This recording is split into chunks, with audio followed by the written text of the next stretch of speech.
Welcome to a dialogue on accountability in the digital age. A dialogue with representatives of a global, multi-stakeholder community.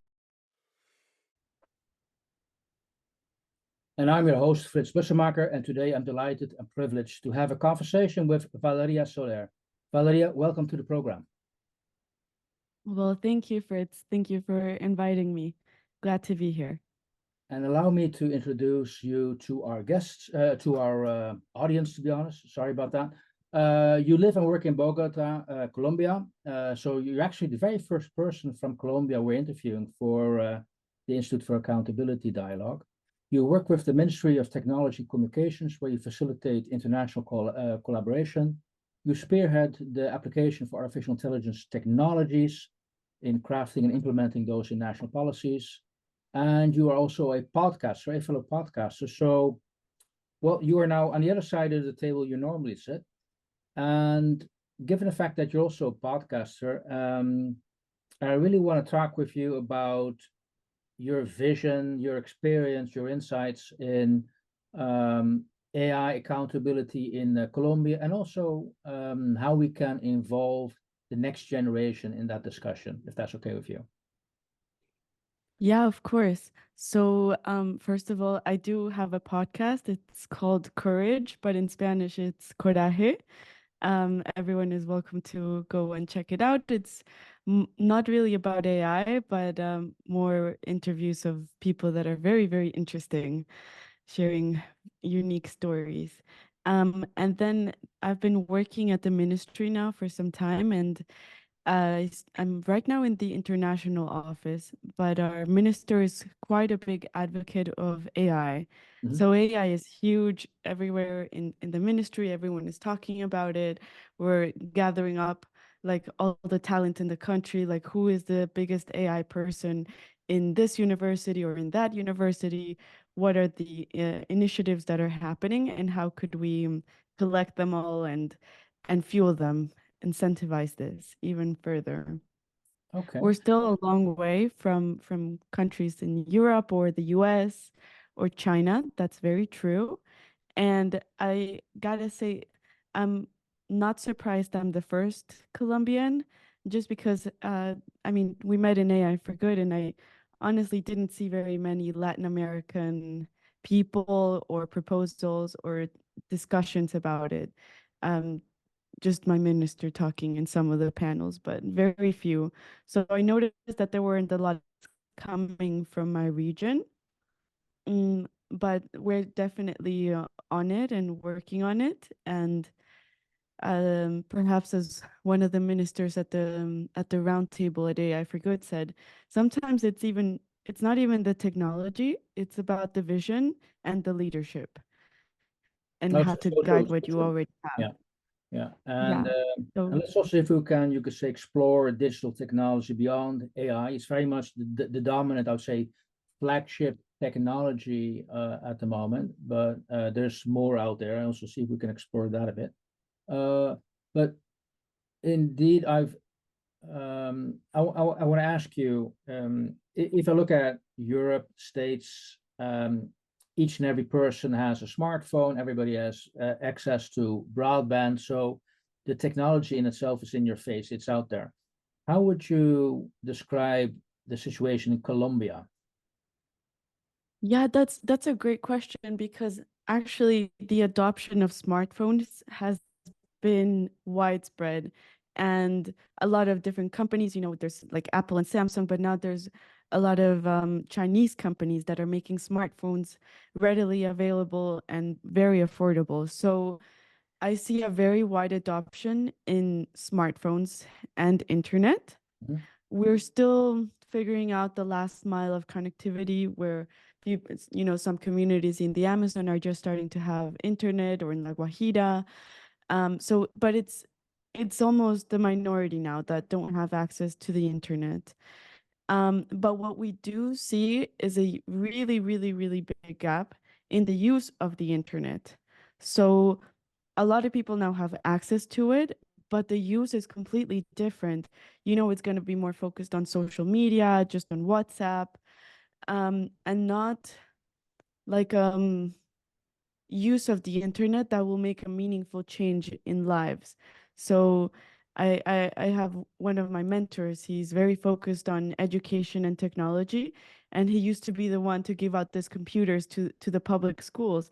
And then, it's always the same uh, readily discourse like, oh, wow, with this computer, this kid in whatever remote area of Colombia is going to have the same opportunities as a kid in the United States, because now they have internet and a computer. And what we've seen throughout the years is that that's not actually the case. The use of the internet is very different. And another thing that really surprised me is in terms of AI, there's a huge gender gap of adoption. So men are like twice as likely as to begin using tools like ChatGPT, and women are far less likely. And you think like, what? In the 21st century? How could that be? And yeah, it's happening now, and I I see it with the women around my family, and it's easy to spot. Okay, so does that mean I'm just I don't want to take away my own assumption here. Is it a household discussion in Colombia, AI, but also access or the lack of access to the technology? Well, in my household, it definitely is, but perhaps everyone there is a bit of a nerd. But even then, it's something of the younger generations, and it's mostly something that I've been pioneering in my family. Um, but they're all working in education, so they're all thinking like, oh wow, what's the future of education? How should we change our approach to it? How should we innovate? I mean, are universities relevant anymore?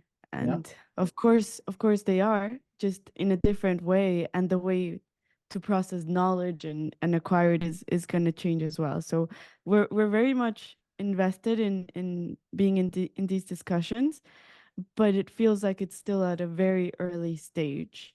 Okay. And on social media, I see it a lot, but I don't think it's as big of a question in most households, for sure. No. Because you also mentioned that um, the big brands are now coming to Colombia, not only from the Western world, also from you could say the brands from China you mentioned. Um, what's your take? Do people make a choice? Okay, what technology they're going to adopt, what phone they're going to buy, with all the consequences behind that, or is that a non-issue? No, I I think we don't have a very strong understanding of data privacy, security, and all of these things. So it's more of like, what's the low hanging fruit, what's most affordable, and the rest doesn't matter, right? So if a company came, offered you a cell phone for a very competitive price, but they would be stealing all your data and using it, which most companies do if they declare it or not. Uh, n- Nobody really seems to bat an eye for it. I don't think most people see the value in their data. Okay, so is this something the government is, I could say, addressing, that hey, population take care of what choices you're going to make? And a second question to relate to that, because there are some countries, I would say, who are ahead of the curve. So, are there role models where of countries where you say, hey, we can actually avoid that because we're now seeing what it's done to other countries. Let's see if we can do something about that, mitigate the chances of abuse of data and privacy. Mm-hmm. So, well, there's a lot of policy learning to be done. And right now in Congress, there's quite a few laws being discussed and passed around AI regulation and implementation. So there's different visions for it. also the government offers a lot of educational content around technologies, about cybersecurity, and artificial intelligence, machine learning, that has been accomplished with the help of big companies like, I don't know, Intel or Microsoft or Google. They offer these courses for us. Um, but I think it's still quite a small part of the population that's interested in even taking them. Okay. So it's, I mean, AI starts early, naturally, especially because it's so useful when you're in school, because there's so much busy work that you get in school. So kids are usually the first to start using it and adopting it. Um, but a very, I don't know, conscious way of using it is not prevalent. At least that's not what's being talked about in the schools. We have a friend that is the dean of a public school, and he's like, yeah, no, phones are banned. ChatGPT is banned. My sister, who just graduated high school, actually just last week, she had to do her final extended essay, and they had a tool that would detect if she was using ChatGPT or not. And of course, she was using ChatGPT, but she was trying to make it so that it wouldn't look like it was ChatGPT, but that's really hard. So for me, that's a very, I don't know, like old school way of seeing education. Like we, for me, division is not banning it, but I think it's still hard to grapple with how should we approach education, since we, like, you and me did it a certain way. Now it's different. Teachers have some access to some tools, some access to some kind of training, but it still feels extremely early. We're still perhaps 2012, 2013 So what's of the understanding. let's say the general say emotion or incentive in the country? Do people really embrace the opportunities it offers, like ChatGPT? And what is what's the government doing there? Is it like, okay, embracing this, or saying no, no, we have to take it slow? And maybe before you answer, could you also then take us to what are the role models? Which countries, which parts of the world are you looking at? So, hey, that's actually what we want to replicate. I'm going to answer that one first. Okay. So we, of course, have been looking at the policy framework coming out of Europe, the one that's more permissive and innovation focused in the US. And in Latin America, we're looking at Brazil, Mexico, and Argentina primarily. These are the countries that I feel have the lead at the moment in policy regulation, implementation, and also AI infrastructure. We're still a little bit behind on infrastructure that's needed, like data centers, computing power, and all of that. But what I see happening is that for us, it doesn't really make sense to bring the policy from the global north. It doesn't really make sense to replicate what Europe is doing, what the US is doing, because you already have the infrastructure, you already have an innovation ecosystem that is, prolific and happening. But for us, we're just starting. So if we regulate too harshly from the beginning, it extinguishes whatever spark there is of creating something of our own. Because if we're like legislating, we would be legislating on an empty box. We barely have anything in AI in the country, or of our own developing and making. So yeah.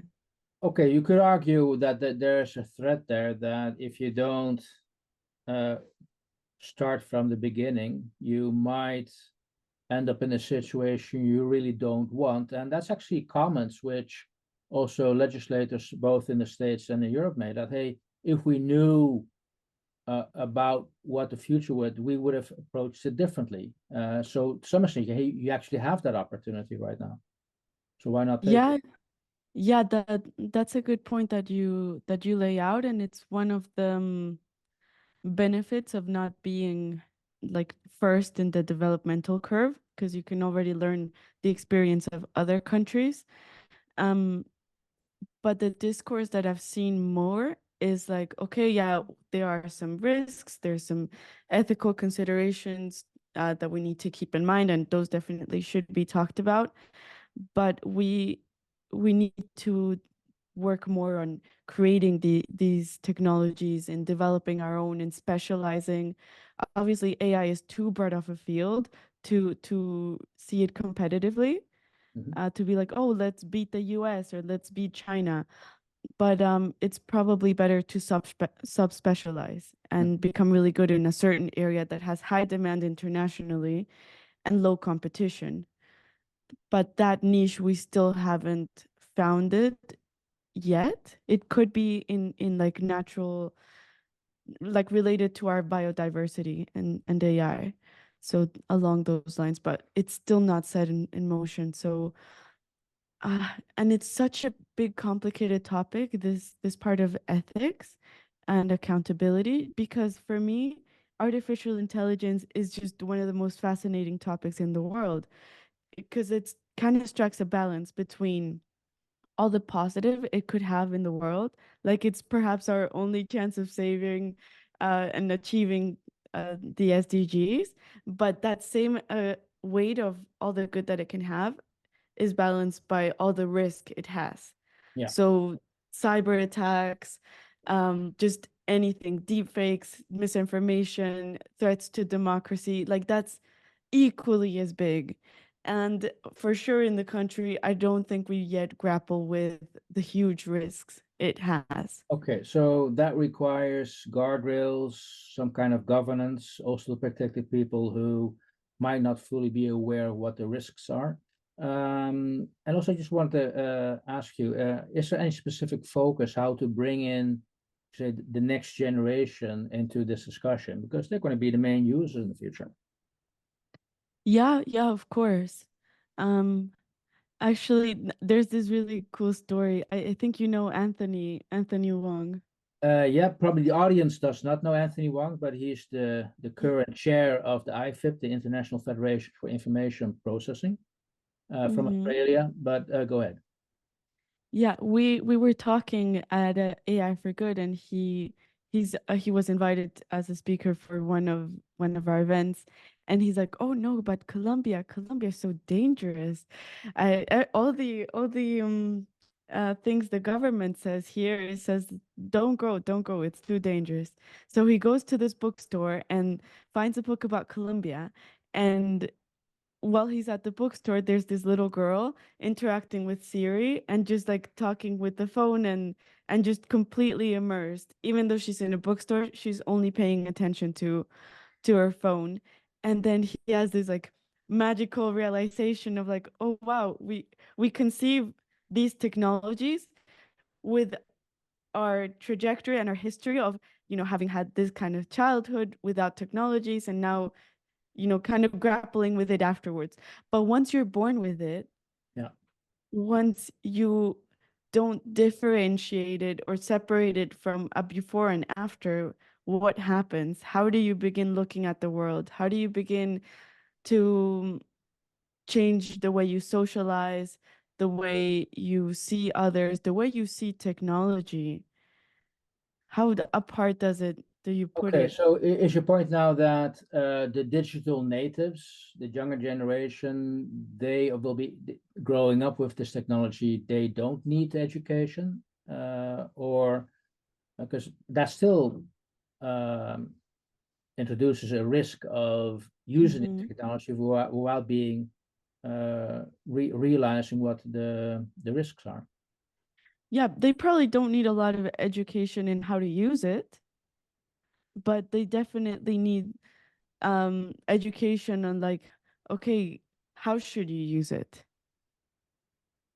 Yeah. and for what ends, and how can we, perhaps it might take an economic turn, this discussion of like, countering the negative externalities of education. Like, okay, if you're socializing way too much on your phone, then we're going to demand that you go in person and talk with kids and play by force in a playground or whatever. Something like that might begin to happen. Yeah. Just, Okay. yeah. Now, I'm going to move on, also given the fact that time is running. I just wanted to ask you briefly in the last couple of minutes we have in the program. When in Colombia you organize a discussion or you want to get something done, who will you invite all the stakeholders to the table? How is that an accepted way to reach a desired result, or is it much more okay? No, we know what we do, and we'll inform you later. No, in that regard, I think the government is very understanding of their own limitations. And this is really new to everybody. So it would be extremely idiotic for any person in Congress that is not an expert in AI, which none of them are probably, to begin legislating on their own. So from what I've seen, with the law of 091 from 2023 and the other 4 or 5 that are being passed, they always ask experts of some kind, you know? They always try to bring people that can see something that they don't and that have way more experience in that topic than them. I don't think that fully guarantees seeing the whole picture and covering all the blind spots, but it's a step in that direction for sure.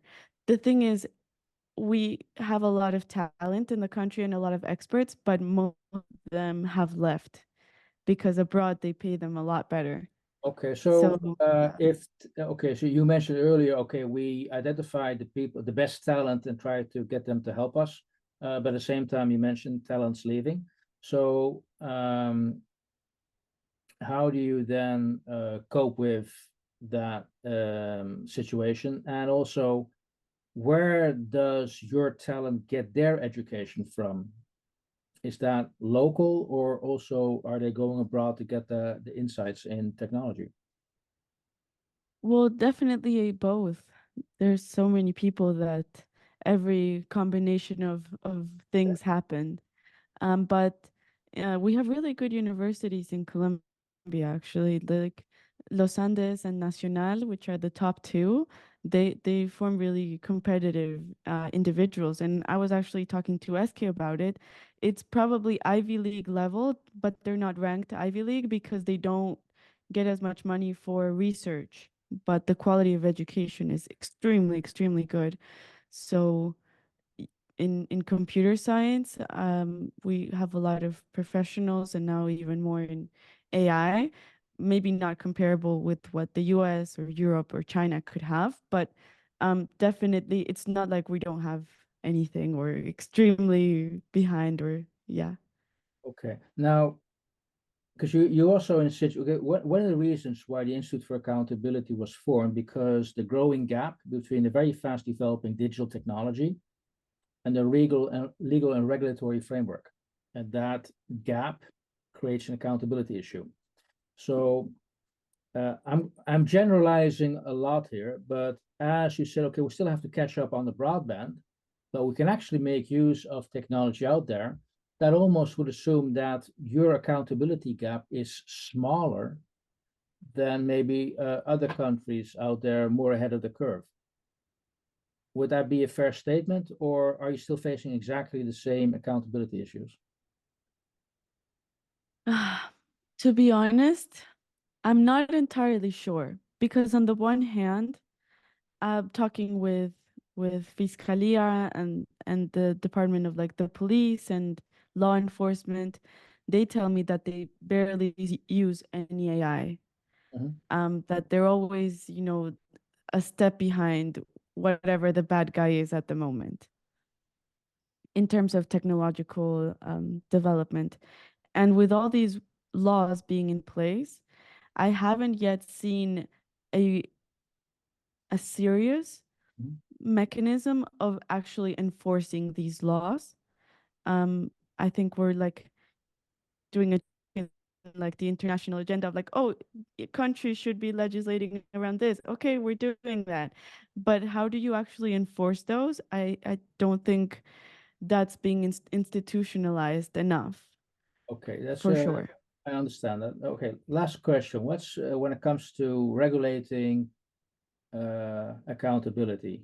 What's the low-hanging fruit? What's already been done, and what you, in your opinion, could Colombia do to keep technology safe? For us, the low-hanging fruit, it's more about the technologies coming from abroad. Like, okay, which technologies do we allow in the country or not? I think that's easier than asking the question of developing our own innovations, because everything abroad seems to be happening faster than here.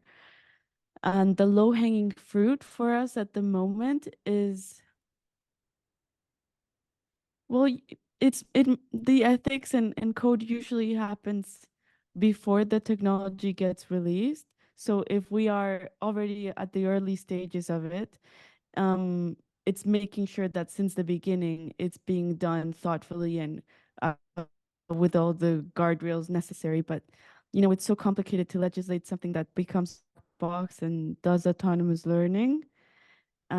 There's this person that really understands it so thoroughly. I already told you about him, Greg Gibson, and he mostly works with telecom companies, but he made an incredible metaphor. He's like, okay, you have an LLM. Imagine that the LLM is a little kid. And kids, they learn everything. They're super smart. They're like sponges, right? And then you are like, hey, listen, there's these cookies on top of the fridge that you can't reach with this table. The cookies are Yeah. illegal. And then he's like, okay, well, I can't reach the cookies with that chair. And the cookies would be like a topic, like, I don't know, cybercrime. Then that gets put up in like a higher level of importance, um, in contrast with all the other concepts. So the kid now is going to be like, well, I want it even more. And then it would use a stack of newspapers or a stack of books or the table or whatever other thing it can to reach those cookies. So that also applies to AI ethics and accountability, and like it's very complicated, extremely complicated to do these things. And there was this meme that says, well, if you ask ChatGPT, how do I rob a bank? It will tell you, oh no, you cannot rob a bank. That is illegal. That is not okay. That's immoral. You cannot take other people's money.